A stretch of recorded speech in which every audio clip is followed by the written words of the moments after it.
बिस्मिल्लाहिर्रहमानिर्रहीम। अस्सलाम वालेकुम नाज़रीन, आप यूट्यूब चैनल देख रहे हैं। मैं इमरान खान हूँ। शुरू करते हैं मुन्ना सलाई के एक स्टेटमेंट से।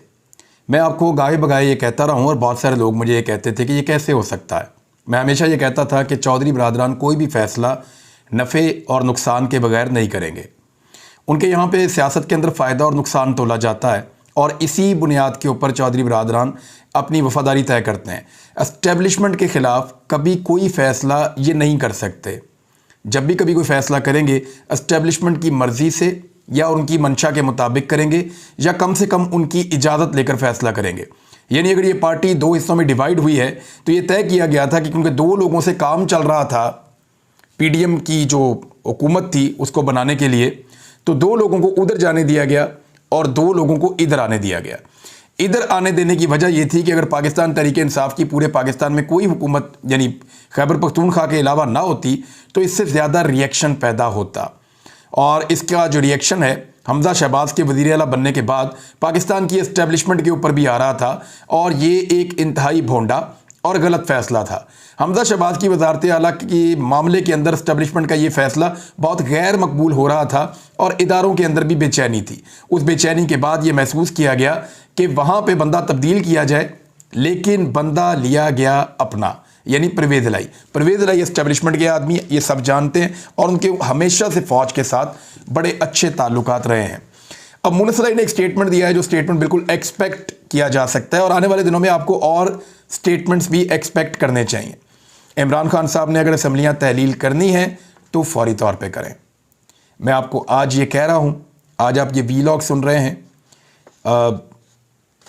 2 तारीख है दिसंबर की और सुबह का पहला वीलॉग आप सुन रहे हैं और मैं आपको ये कह रहा हूँ कि इमरान खान साहब को फौरी तौर पे अगर असम्बलियाँ तहलील करनी है तो इस ऑप्शन को इस्तेमाल करना है। इमरान खान साहब इसमें जितनी ताख़ीर करेंगे ये मामला लटकता चला जाएगा। परवेज़ इलाई साहब और मुन्ना सलाई इमरान खान साहब से मिलने आए, वहाँ पे कुछ और लोग भी मौजूद थे और बड़ी ग्रेस शो की उन्होंने। वहाँ जो बातचीत की वो बड़ी अच्छी बातचीत थी। गो कि उनकी ख्वाहिश है कि अगला बजट दिया जाए, तरक्याती काम किए जाएँ और बहुत सारी और चीज़ें। हालांकि पाकिस्तान तहरीक इंसाफ की हुकूमत ने अगर पंजाब में काम किए होते, ख़ास तौर पे परवेज़ इलाई साहब के दौर में, तो उन्हें फ़िक्र ना होती। ये 4-5 महीने वेले ही रहे हैं। इन्होंने तो सैलाब ज़दगान की भी मदद नहीं की। 5-5, 6-6 घंटों की मीटिंग्स के अंदर सैलाब ज़दगान का तज़किरा तक नहीं हुआ। मुझे बहुत सारे लोगों ने ये बात बताई है और काम कुछ भी नहीं किया सैलाब मुतासरीन के लिए। मैं इस बात का गवाह हूँ कि पंजाब में कोई काम नहीं हुआ। अगर किसी हुकूमत ने सैलाब मुतासरीन के लिए काम किया है तो वो सिर्फ़ और सिर्फ खैबर पख्तूनख्वा की हुकूमत है। बलूचिस्तान में हुकूमत होती ही नहीं और सिंध के अंदर तो सूरत हाल आपके सामने है। और पंजाब ने भी परवेज़ इलाई साहब से जो उम्मीदें थी उन्होंने उस उम्मीद को तोड़ा है। ये मैं पहले भी कह चुका हूँ, आज दोबारा कह रहा हूँ। और मुझे हमेशा से ये ख़तरा था और ये एक मुझे खदशा था कि जब भी कभी इमरान खान साहब को ज़रूरत पड़ेगी और परवेज़ इलाई साहब को चूज़ करना पड़ेगा कि उनको ताकतवर हल्के क्या कह रहे हैं और इमरान खान क्या कह रहे हैं, तो वो ताकतवर हल्कों की तरफ अपना झुकाव डाल सकते हैं। अभी भी ये खदशा मौजूद है। गो कि उन्होंने कहा है कि वो इमरान खान साहब का पूरा साथ देंगे और वो असम्बलियाँ उनके कहने पर तहलील कर देंगे। तो फिर इमरान खान साहब को फौरी तौर पर यह फ़ैसला कर लेना चाहिए कि इन असम्बलियों को तहलील करके दोबारा इंतखाबात के अंदर पंजाब को और खैबर पख्तूनख्वा को भेज दें। ऐसी सूरत हाल में जरदारी साहब के लिए बहुत मुश्किल पैदा हो जाएगी। जरदारी साहब सिंध को नहीं छोड़ना चाहते। जरदारी साहब को यह पता है कि अगली वफाकी हुकूमत उनकी नहीं बन रही और जरदारी साहब ये भी जानते हैं कि या तो पीपल्स पार्टी सिंध में जीतेगी या फिर कहीं भी नहीं होगी। अगर वो सिंध में जीत जाती है पीपल्स पार्टी तो अगला वज़ीर आज़म या PMLN का मिल मिला के बन जाएगा या PTI जो है वो इलेक्शन जीत जाएगी और उनकी अक्सरियत आ जाएगी और वो आराम से अकेले ही हुकूमत बना लेंगे। जरदारी साहब ये जानते हैं, वो सिर्फ सिंध में अपनी हुकूमत बचाना चाहते हैं। फ़र्ज़ करें अगर खैबर पख्तूनख्वा और पंजाब में पहले इलेक्शन हो जाते हैं और PTI यहाँ से फारिग हो जाती है इलेक्शन लड़ने के बाद, यहाँ हुकूमतें बना लेती है, तो जब सिंध में अलग से इलेक्शन होगा बलूचिस्तान के साथ तो इमरान खान साहब बलूचिस्तान नहीं जाएंगे। इमरान खान साहब की पूरी तवज्जो सिंध में होगी और वो अपना पूरा लाओ लश्कर लेकर सिंध में उतरेंगे और सिंध के इलेक्शन के अंदर जोर लगाएंगे अपना पूरा। तो ये जरदारी साहब को सूट नहीं करता। फिर सिंध उनके हाथ से निकलने के खतरात पैदा हो जाएंगे। तो जरदारी साहब चाहेंगे कि चारों सूबों में इलेक्शन एक साथ हों ताकि सिंध के अंदर पाकिस्तान तहरीक इंसाफ की तवज्जो कम आए। सिंध के अंदर पाकिस्तान तहरीक इंसाफ जब जोर लगाने आए तो उनका जोर कम लगे, उनकी तवज्जो पंजाब में और खैबर पख्तूनख्वा में बटी रहे और सिंध में उनकी कम तवज्जो आए, शहरी इलाकों में आ जाए लेकिन देही सिंध के अंदर वो ना आ पाए। क्योंकि सैलाब के बाद सिंध में जरदारी साहब की सिचुएशन बहुत पतली है। तो ये जनाब इस सूरत हाल को आप रखें जहन में। अब ये देखें मुनस अली ने स्टेटमेंट क्या दिया है। मुनस अली का स्टेटमेंट मैं आपको पढ़ के सुना देता हूँ। उन्होंने कहा कि तहरीक इंसाफ तहरीक अदम एतमाद के वक्त जनरल बाजवा ने मुझे कहा कि इमरान खान के साथ जाएं। ये मुनस अली ने इंकशाफ किया मेहर बुखारी साहबा के साथ बात करते हुए। और ये एक तरह से इख्तलाफात हैं, यानी इसको जैसे रिपोर्ट किया जा रहा है, इसको इख्तलाफ के तौर पे रिपोर्ट किया जा रहा है पाकिस्तान तहरीक इंसाफ और मुस्लिम लीग काफ के। जियो तो इसको ऐसे ही रिपोर्ट कर रहा है क्योंकि उन्हें कहा गया कि ऐसे रिपोर्ट करें, लेकिन अभी बात मेरे ख्याल में उतनी आगे बढ़ी नहीं है। लेकिन बात का आगाज़ हो गया है। इमरान खान साहब अगर यहाँ से नहीं समझेंगे तो आने वाले वक्त में ये मामला मजीद ख़राब हो सकता है। यानी मुस्लिम लीग काफ के रहनुमा और वज़ीर आला पंजाब परवेज़ अली के साहबजादे मुनस अली ने भी PTI की जानिब से साबिक army chief general Qamar Javed Bajwa पर तनकीद के मामले पर खुलकर इख्तलाफ का इजहार कर दिया। मुनस अली ने निजी TV चैनल को इंटरव्यू देते हुए इंकशाफ किया कि जनरल बाजवा के खिलाफ मौजूदा मुहिम गलत है। जनरल बाजवा ने PTI को सपोर्ट किया, बल्कि उन्होंने तो तहरीक अदम एतमाद के वक्त भी मुझसे कहा कि वो इमरान खान के साथ जाएं। उन्होंने कहा कि अगर जनरल बाजवा अदम एतमाद का हिस्सा होते तो हमें क्यों उस तरफ जाने का कहते। एक बड़ा अहम सवाल है। और जनरल बाजवा ने PTI के लिए सब कुछ किया, और जब वो चले गए हैं तो PTI वाले उनके खिलाफ बातें कर रहे हैं, उनके खिलाफ ट्रेंड चला रहे हैं। ये अच्छी बात नहीं है। जनरल बाजवा ने तो दरियाओं का रुख मोड़ दिया था, ये मुनस अली साहब ने कहा है। और इसके अलावा मुनस अली का कहना था कि अदालतें गैर जानिबदार हैं। पंजाब हुकूमत के मामलात में भी एस्टेब्लिशमेंट कोई मुदाखलत नहीं कर रही, ना ही इमरान खान पर हमले की FIR में एस्टेब्लिशमेंट का कोई किरदार था। उन्होंने कहा कि इस वक्त एस्टेब्लिशमेंट गैर सियासी है। हमने PTI से ये तक कहा कि FIR काटने के लिए कोई भी अपना पुलिस वाला दे दें जो FIR काट ले, तो उन्होंने ऐसा पुलिस वाला दिया ही नहीं। अब ज़रा गौर करें, जनरल बाजवा कहते हैं कि मेरा सियासत में किरदार ही कोई नहीं है। वो कहते हैं मैंने फरवरी से फ़ैसला कर लिया था कि मैंने सियासत के अंदर आना ही नहीं है, मेरा इसके अंदर कोई रोल ही नहीं है। तो जनरल बाजवा ने जब ये फ़ैसला कर लिया था कि मेरा सियासत में रोल नहीं है, तो जनरल बाजवा ने मुनस अली को क्यों कहा कि तुम जाके इमरान खान का साथ दो। ये तो सियासत में उन्होंने किरदार अदा किया है। तो वो जो लोग घुंघरू तोड़ रहे थे नाच नाच के कि जनरल बाजवा कह रहे हैं कि मेरा सियासत में किरदार नहीं है और फ़ौज गैर सियासी हो गई है, ये इदारे के ऊपर एक एलिगेशन मुनस अली की जानिब से आया है कि फ़ौज गैर सियासी नहीं हुई, बल्कि जनरल बाजवा ने सियासत में किरदार अदा करते हुए मुझे मशवरा दिया कि तुम जाओ और जाकर इमरान खान का साथ दो। उन्होंने PTI के लिए दरियाओं का रुख मोड़ दिया और उन्होंने पूरी कोशिश की। वैसे मैं आपको बता देता हूँ, मुस्लिम लीग काफ को 2 हिस्सों में बांटने का एक फार्मूला था, और उसमें यह था कि ये सारे के सारे इक़्तिदार में रहे। शुजात साहब का ख़ानदान वफाकी हुकूमत में चला गया और परवेज़ अली साहब का ख़ानदान जो है वो पंजाब हुकूमत में आ गया। तो चौधरीयों ने आपको पता है कभी भी घाटे का सौदा नहीं किया। और परवेज़ अली साहब का ख़ानदान पंजाब में किस तरह हुकूमत में आया, क्योंकि हमजा शहबाज की हुकूमत आ गई थी पहले, उस पर बहुत ज़्यादा रिएक्शन था पाकिस्तान के अंदर। उस रिएक्शन की वजह से जब दोबारा हुकूमत बनाई गई तो परवेज़ अली साहब की बनाई गई, और परवेज़ अली साहब के एस्टेब्लिशमेंट से ताल्लुकात कोई ढके छुपे नहीं है। अगर तो इमरान खान साहब ने परवेज़ अली से असम्बलियाँ तहलील करवानी है तो एक बहुत मुश्किल काम होगा, बहुत मुश्किल। ये जो कहते हैं ना आधे मिनट के अंदर हम असम्बलियाँ तहलील कर देंगे, ये मुसीबत बन जाएगी और इसमें बहुत सारी सियासत होगी। इमरान खान साहब को इस बात का आइडिया नहीं है कि ये 10 सीटें जो हैं परवेज़ अली साहब के पास, ये कितनी बड़ी ताकत साबित होंगी और ये क्या करेंगी। और इमरान खान साहब ने कभी किसी पार्टी के बंदे तोड़ने का सोचा भी नहीं। अगर वो चाहते तो कुछ अर्सा पहले PMLN के 10-15 बंदों को कहते आप इस्तीफ़ा दे दें, दोबारा इलेक्शन हम आपको लड़वाएंगे, फिर आ जाते अपनी सीटें ले लेते और यहाँ से अपनी तादाद को इतना कर देते कि उनकी एक इंडिपेंडेंट हुकूमत बन जाती, वो अपना वज़ीर आला बना सकते। लेकिन इमरान खान साहब इस तरह की सियासत कर नहीं पाएंगे और ना वो करेंगे। तो यहाँ पे चौधरी बिरादरान ने अपने हाथ में बहुत सारी चीज़ों को रख लिया है। और मुनस अली जो हैं वो ये कह रहे हैं कि जनाब इमरान खान की FIR इसलिए नहीं हुई कि इमरान खान ने SHO नहीं दिया। और देखें वज़ीर आला इमरान खान का, वज़ीर दाखिला इमरान खान का ज़ोर लगा लगा के थक गए, रोज़ाना थाने में जाते थे। FIR तो कोई भी दर्ज करवा सकता है। अब FIR नहीं हो रही तो इसका मतलब यही है ना कि जिनके ऊपर FIR करवाना चाह रहे हैं वो दबाव डाल रहे हैं।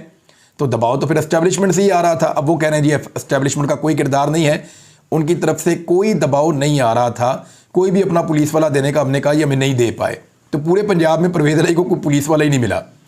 फिर उन्होंने कहा कि पंजाब के मामलात में भी एस्टेब्लिशमेंट कोई मुदाखलत नहीं कर रही।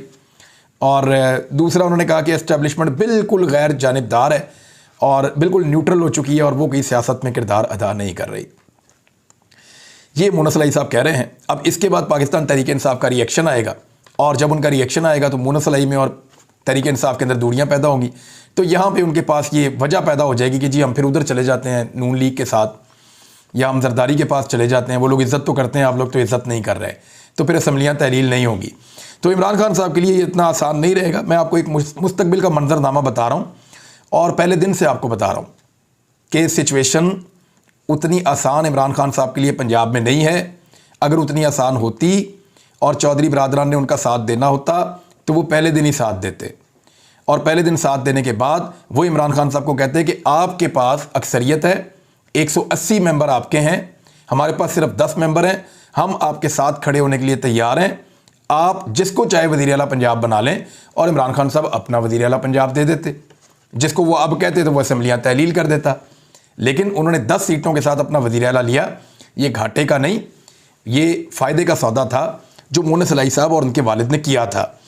तो बहुत सारे लोगों को ये उम्मीदें थी कि एक इनकलाबी बन गए हैं, तो वो ऐसा नहीं है, सिचुएशन वैसी नहीं है जैसी सब लोग सोच रहे हैं। तो अब इसमें एक बात सिंपल है, इमरान खान साहब के लिए मुश्किल है असम्बलियाँ तहलील करना, और अगर ये फैसला करना है जितना जल्दी करेंगे उतनी जल्दी इसमें से निकल जाएंगे, वरना ये वाला मामला किसी एक ऐसी सूरत या किसी एक ऐसे रुख में बैठ जाएगा या बिठा दिया जाएगा कि जिसके बाद इमरान खान साहब के हाथ से पंजाब निकल जाएगा और फिर वो बारगेनिंग की पोजीशन में भी नहीं रहेंगे, और फिर उनको इंतज़ार करना पड़ेगा कि बजट पेश करे पंजाब में पंजाब हुकूमत जिसकी भी हो, और वफाक में वफाकी हुकूमत, और उसके बाद जब टाइम पूरा हो जाए तो फिर वो इलेक्शन में जाएं। लेकिन वो तब भी इलेक्शन में नहीं जाना चाहते। PMLN का इरादा ये है कि एक आईनी कोई तरीक़ाकार निकाल कर मज़ीद तौसी ले ली जाए इस असम्बली के अंदर जब मुद्दत ख़त्म हो रही हो तो, और उसमें फिर और टाइम गुजारा जाए, नवाज शरीफ साहब के केसेस तमाम ख़त्म किए जाएं, उनको इज़्ज़त के साथ पाकिस्तान में लाया जाए, इमरान खान साहब की गुड्डी थोड़ी नीचे उतर जाए, नवाज शरीफ साहब की गुड्डी थोड़ी ऊपर चढ़ जाए, और एक प्रॉपर फील्ड बना के इमरान खान साहब को नाअहल करने के बाद ये सारी पॉलिटिकल पार्टीज एक साथ इलेक्शन में जाएं। ये है उनका एक तरीकाकार।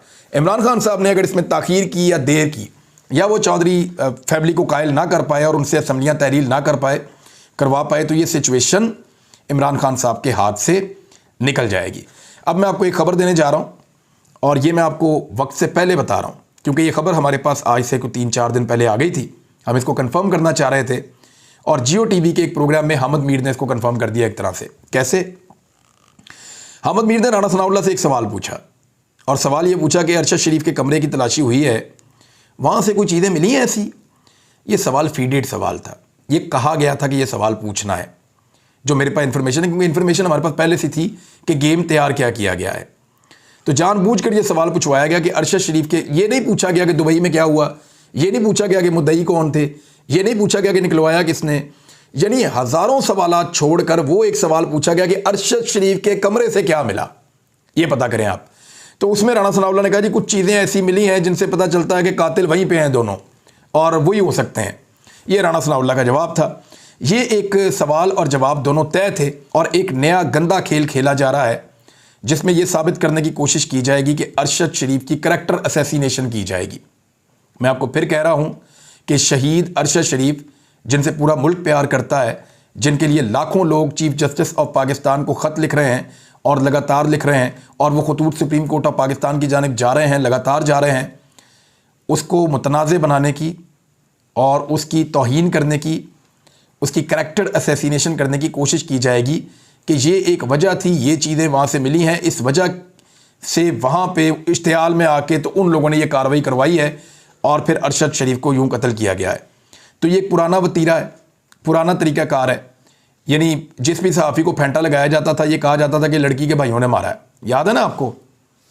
ये बड़ा पुराना एक चल रहा है, सोशल मीडिया पे बहुत आता था, लड़की के भाइयों ने मारा है, जब भी कोई मारता था और किसी को भी मारता था। तो ये उसी तरह का एक दाव खेलने की कोशिश करेंगे। हमारे शहीद की बॉडी के साथ पहले भी मजाक किया गया है, और पहले भी उससे खेलने की कोशिश की गई है। दोबारा करैक्टर असैसिनेशन करने की प्लानिंग की जा रही है। इसकी हम इजाज़त नहीं देंगे, और अगर ऐसा कुछ हुआ तो हम इसके ऊपर रिएक्ट करेंगे, और फिर हम नाम लेकर आएंगे सामने जिन लोगों से अरशद शरीफ शहीद को ख़तरा था। तो ये गंदा खेल जो भी शुरू करेगा, मैं आज वार्न कर रहा हूँ कि इसको शुरू आप करेंगे, हमें फिर इसके ऊपर बात करनी पड़ेगी। फिर हम आपको पेशगी मादरत कर लेते हैं कि आपको तकलीफ़ होगी जब आप ये करेंगे। तो अब इसके बाद और ये मजबूर किया जा रहा है, बाकायदा बनाकर पूरा प्लान दिया गया है जिन लोगों के ज़रिए ये निकलवाया जाएगा। अब आ जाएं, अब फैक्ट्स के साथ जाएं, हमें बताएं कि किन हालात में अरशद शरीफ को पाकिस्तान छोड़ना पड़ा, किन लोगों की वजह से छोड़ना पड़ा। हमें बताएं यूएई से क्यों निकलना पड़ा, उनकी अथॉरिटीज़ ने क्यों कहा कि यूएई को छोड़ दो।